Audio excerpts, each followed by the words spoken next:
एयो, game theory की मजेदार दुनिया में आपका स्वागत है। जरा सोचो, लाइफ एक गेम की तरह है।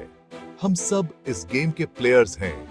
हम चॉइसेस बनाते हैं, हमारे पास स्ट्रेटजी होती हैं और इन चॉइसेस के हिसाब से हमें रिवॉर्ड्स मिलते हैं, बिल्कुल एक गेम की तरह, है ना? गेम थ्योरी दरअसल यही पढ़ाई है कि लोग कैसे फैसले लेते हैं जब उन्हें पता होता है कि उनकी चॉइस दूसरों को भी असर करेगी। ये बिल्कुल शतरंज खेलने जैसा है, लेकिन इसमें हम मोहरे नहीं हिलाते, बल्कि ऐसे चॉइसेस बनाते हैं जिनका असर रिजल्ट पर पड़ता है। इसे ऐसे समझो जैसे सुबह चाय और कॉफी में से चुनना। आपकी चॉइस आपके पूरे दिन के मूड को असर कर सकती है। अब प्लेयर्स के बारे में बात करते हैं। बिल्कुल क्रिकेट की तरह हमारे पास अलग अलग रोल वाले अलग अलग प्लेयर्स होते हैं। हर प्लेयर के पास कुछ एक्शन होते हैं जो वो ले सकते हैं।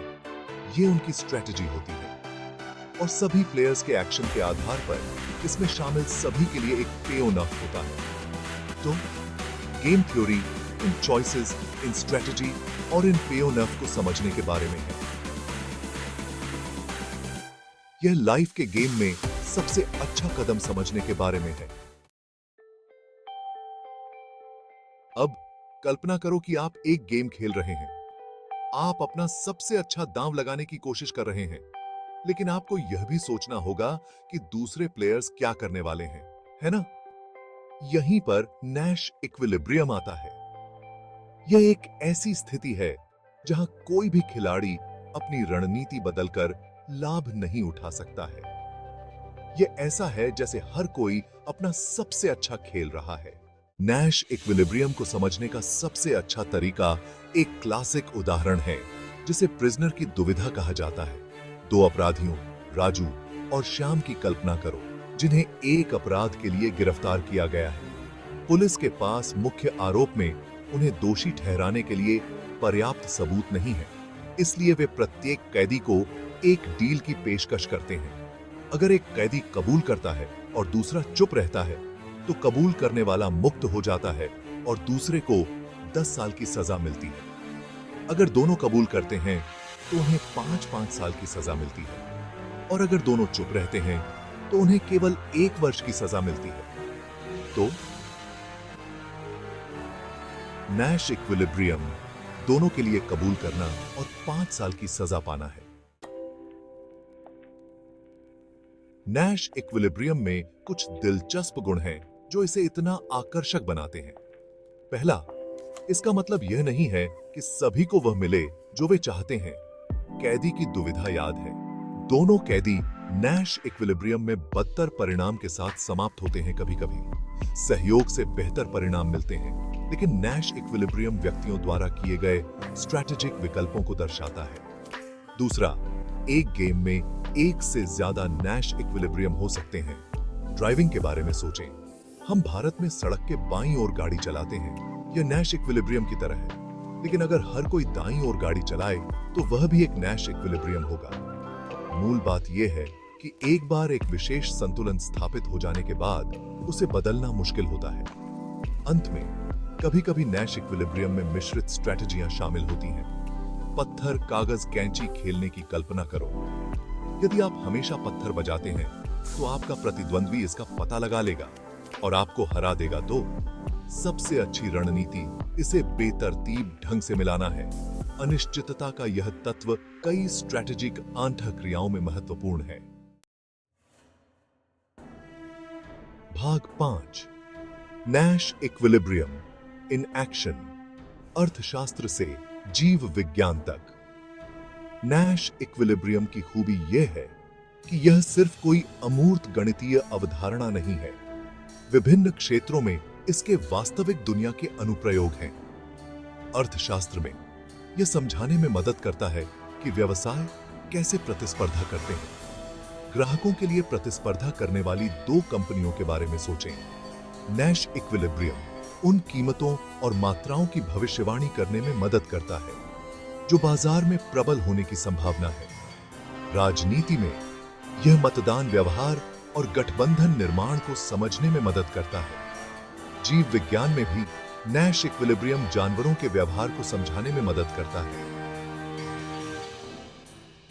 जैसे जानवर भोजन या साथी के लिए प्रतिस्पर्धा करते हैं। भाग 6 नैश इक्विलिब्रियम की सीमाएं। जब रास्ते मुश्किल हो जाते हैं, अब जितना हम नैश इक्विलिब्रियम से प्यार करते हैं, हमें ईमानदार होना होगा। इसकी अपनी सीमाएं हैं। एक बड़ी धारणा यह है कि हर कोई तर्क संगत है, लेकिन वास्तविक दुनिया में लोग भावनात्मक निर्णय लेते हैं, वे गलत अनुमान लगाते हैं और कभी-कभी वे स्ट्रैटेजिक रूप से नहीं सोचते हैं। यह नैश इक्विलिब्रियम के पूर्वानुमानों में एक बाधा डाल सकता है। एक और चुनौती यह है कि कई संतुलन हो सकते हैं, जैसा कि हमने पहले सड़क के बाईं या दाईं ओर गाड़ी चलाने के बारे में बात की थी। इससे यह अनुमान लगाना मुश्किल हो जाता है कि कौन सा संतुलन उभरेगा और यह कितना स्थिर होगा। इन सीमाओं के बावजूद स्ट्रैटेजिक अंतःक्रियाओं को समझने के लिए नैश इक्विलिब्रियम एक शक्तिशाली उपकरण बना हुआ है।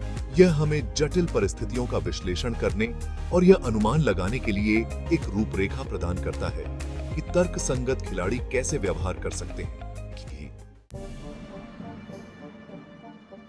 भाग 7 नैश इक्विलिब्रियम से परे उन्नत खेल योजनाएं। जिस क्षण आपको लगा कि आपको नैश इक्विलिब्रियम पर पकड़ मिल गई है, गेम थ्योरी कुछ उन्नत अवधारणाओं में आ जाती है। ऐसी ही एक अवधारणा है सब गेम परफेक्ट इक्विलिब्रियम। यह उन खेलों पर लागू होता है जो चरणों में होते हैं, जैसे शतरंज। एक सब गेम परफेक्ट इक्विलिब्रियम स्ट्रैटेजियों का एक समूह है जो खेल के हर चरण में एक नैश इक्विलिब्रियम बनाता है।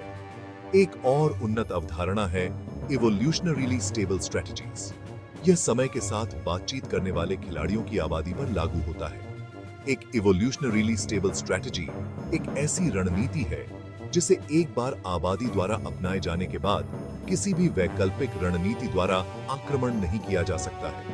ये उन्नत अवधारणाएं नैश इक्विलिब्रियम की नींव पर बनी है, जो जटिल स्ट्रैटेजिक अंतःक्रियाओं के विश्लेषण के लिए और भी अधिक परिष्कृत उपकरण प्रदान करती हैं। चिमटिकी की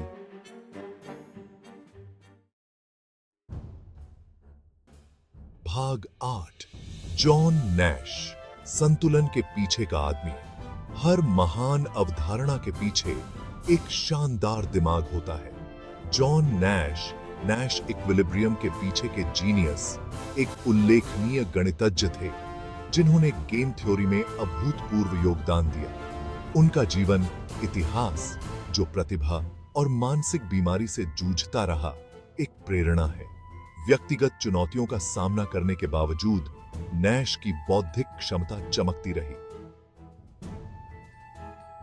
जिससे उन्हें गेम थ्योरी पर उनके काम के लिए 1999 में अर्थशास्त्र में नोबेल पुरस्कार मिला। नैश की विरासत गणित के दायरे से परे है।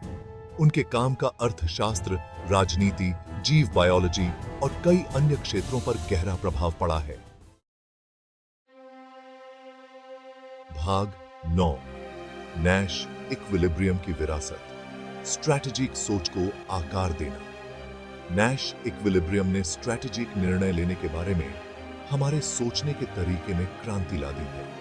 इसने अर्थशास्त्र से लेकर राजनीति से लेकर जीव विज्ञान तक विभिन्न क्षेत्रों में जटिल अंतःक्रियाओं के विश्लेषण के लिए एक शक्तिशाली रूपरेखा प्रदान की है। इसका प्रभाव इस बात में देखा जा सकता है कि व्यवसाय कैसे प्रतिस्पर्धा करते हैं, सरकारें कैसे बातचीत करती हैं और यहां तक कि हम जानवरों के व्यवहार को कैसे समझते हैं। अवधारणा ने कई विषयों में प्रवेश किया है, जो हमारे आसपास की दुनिया के बारे में हमारी समझ को आकार देता है। नैश की विरासत मानव सरलता की शक्ति और हमारे जीवन पर गणितीय अवधारणाओं के दूरगामी प्रभाव के प्रमाण के रूप में कार्य करती है। भाग 10 निष्कर्ष नैश इक्विलिब्रियम की स्थायी शक्ति। तो यह रहा नैश इक्विलिब्रियम। यह समझने का एक शक्तिशाली उपकरण है कि जब दांव ऊंचा होता है तो लोग कैसे निर्णय लेते हैं। यह हमेशा सही नहीं होता है, लेकिन यह हमें जटिल परिस्थितियों को तोड़ने और यह अनुमान लगाने के लिए एक रूपरेखा प्रदान करता है कि तर्क संगत खिलाड़ी कैसे व्यवहार कर सकते हैं। चाहे आप एक बिजनेस टाइकून हो, एक राजनीतिक स्ट्रैटेजीकार हो, या सिर्फ यह तय करने की कोशिश कर रहे हो कि कहां खाना है, नैश इक्विलिब्रियम आपको जीवन के खेल को नेविगेट करने में मदद कर सकता है। यह एक अनुस्मारक है कि हमारी पसंद के परिणाम होते हैं और स्ट्रैटेजिक परिदृश्य को समझने से बेहतर परिणाम मिल सकते हैं। और इसके साथ ही मैं आपको यह सोच के साथ छोड़ता हूं, जिंदगी एक खेल है, इसे अच्छे से खेलो। धन्यवाद। गेकी 2 शुक्रिया।